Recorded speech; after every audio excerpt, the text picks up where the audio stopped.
Hi guys, welcome back to my channel. My name's Ashley and I am the mompreneur here behind A Crafty Concept. In today's video, I'm going to show you how to crochet this easy peasy lemon squeezy headband.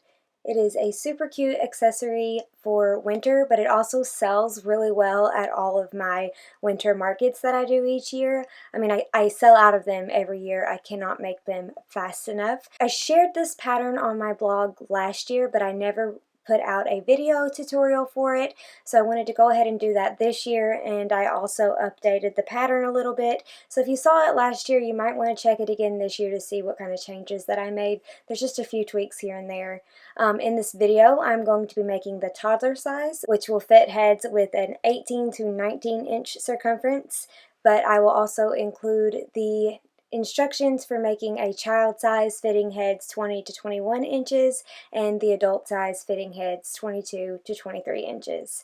So let's just jump right into this video and see what you need to make an easy peasy lemon squeezy headband.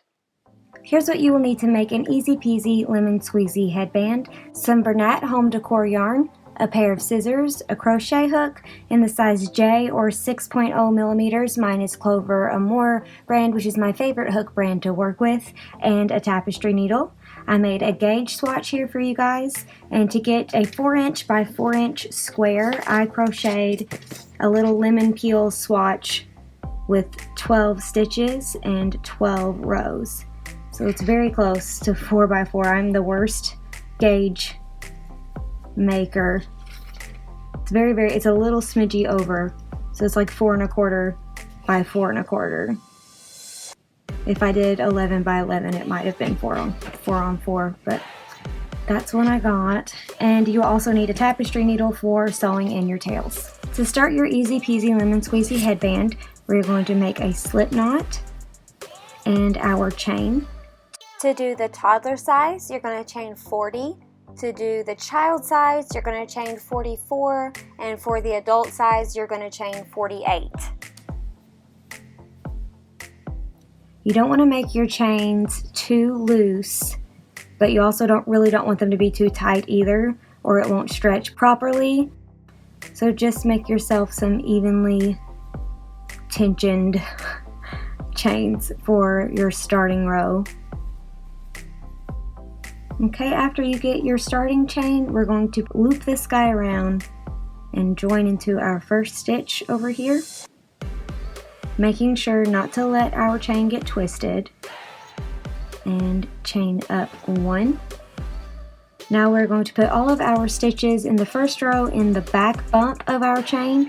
So instead of going under either of these V stitches like normal, we're going to flip this guy over and put all of our stitches in the back bump. We're going to start in the chain space right where we just joined, and we are going to put a double crochet stitch in that space.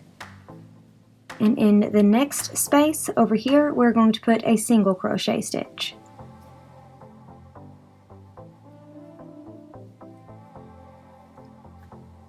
We're going to repeat that all the way around, double crochet, single crochet, until we get back to the beginning, ending with a single crochet stitch.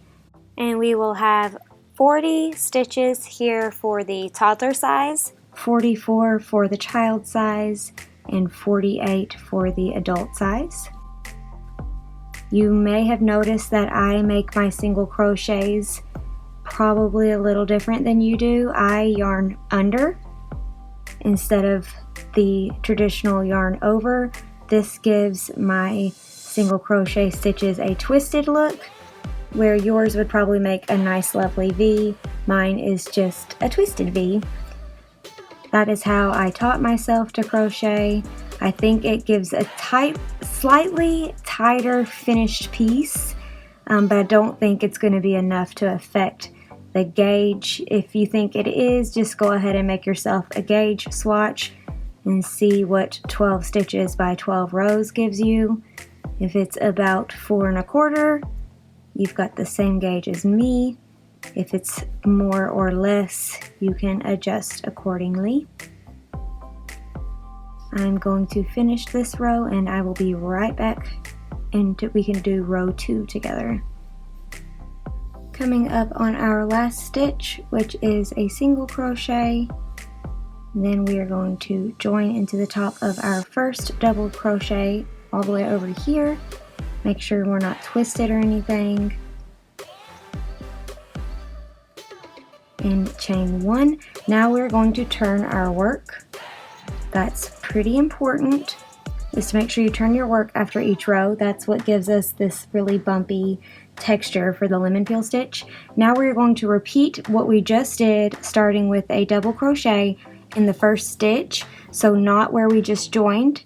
Our first stitch in row 2 is going to go all the way over here. Every row will have a double crochet will be in a previous single crochet and vice versa. So we're just going to yarn over, insert our hook in the top of the first single crochet for our double crochet, and then we're going to put a single crochet in the next stitch, which is on top of a double crochet from row 1.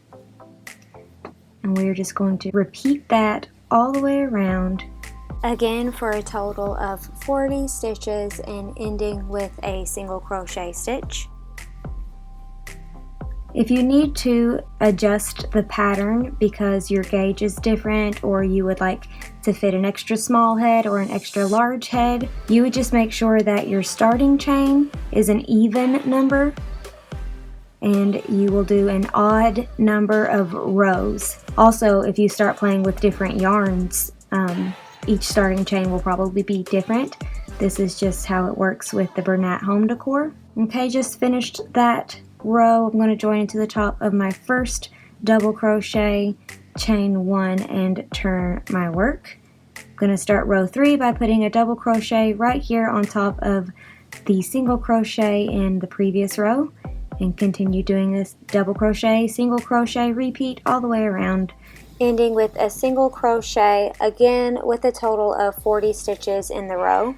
But as I was saying, if you start using different yarns, which I highly suggest, it's very fun to make the same pattern with all kinds of different yarns and hook sizes. I plan on making a little yarn experiment post if I get the chance, making easy peasy lemon squeezy headbands and with all kinds of different yarns that I have sitting over there in my stash. But as long as you have an even number for your chains and an odd number of rows, you will be good to go. I'm going to go ahead and finish up the rest of the rows off camera because it's exactly the same. Join into the top of the first double crochet, chain 1, turn your work. The toddler size is going to have 5 total rows. The child size is going to have 7, and the adult size is going to have 9. So I'm going to go off camera here and finish the 5 rows for the toddler size, and then I will come back and we will sew in our tails together. Okay, that's the last stitch on the 5th row. We're going to join into the top of our first double crochet. We can cut our yarn now, leaving a tail long enough for sewing in our ends and tying off. Okay, let's take a look. Now I know that you think that there's no way that's going to fit a toddler. That's more of a newborn size head. This yarn and this stitch is very stretchy. That was one of the things I did to adjust the pattern, was make the starting chain much smaller. Originally I had the adult size at 56 and now it's down to 48, which is a pretty significant jump. This would be just fine for a toddler. Look how big it stretches, and it doesn't even, when I put the adult size on, it's stretching a lot to fit, but it's still not fully stretched. And let's go ahead and check our width for this guy, and then we can do the width for the adult that I have over there. Here's the adult size next to the tiny little toddler size, and the child size would be right in between these two. Okay, the adult width is about 3.5 for the adult size, and the toddler size is 2, right at 2 inches. How cute. And then I will have to put the child size on screen for you guys. I haven't made one of those just yet. Now let's sew in our tails for this guy. I'm using this bent tipped needle from Clover. It's really good for this type of yarn because it's not too sharp and you can get under the stitches without trying to puncture and go between them, because this yarn is like little tiny knitted cord or something is what it looks like, and going between it gets very annoying when you're trying to pull a hook through. So I just go under some stitches every which way, and I will do this with the top and the bottom tail that we have here. And then if you want to add a tag or something to your finished headband, that gives it a nice look. I get my tags from All This Wood on Etsy, and I will link them in the description below.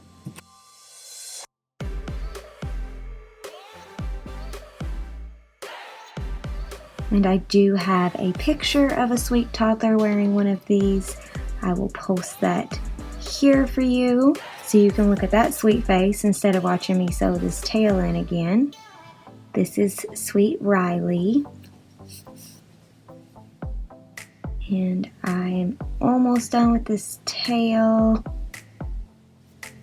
Can cut off my yarn. And I want to show you one more thing before we go. This is the wrong side because the edges are curving in. This is the right side because the edges look nice, and you can see the difference. This is why we do an odd number of rows, because if we had an even number, one of these ends would curve in and one of them would be out like this. This is just personal preference. I like that they have ends that are matching. They look the same on the top and the bottom.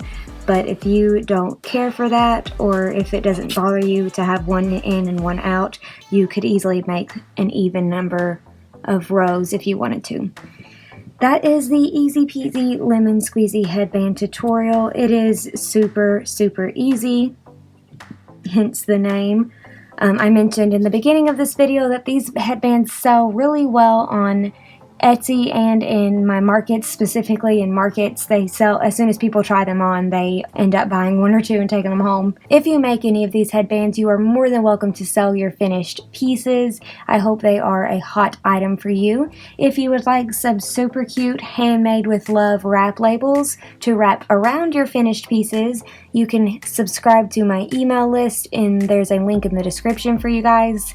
And that will automatically give you a free pack of wrap labels with matching thank you cards that you can use to package your easy peasy lemon squeezy headbands to your customers, or put them in your bags at your markets, the little thank you notes, anything like that. It adds a really nice touch for your customer service if you do sell your finished pieces. Also, feel free to check me out on Instagram. I am at A Crafty Concept.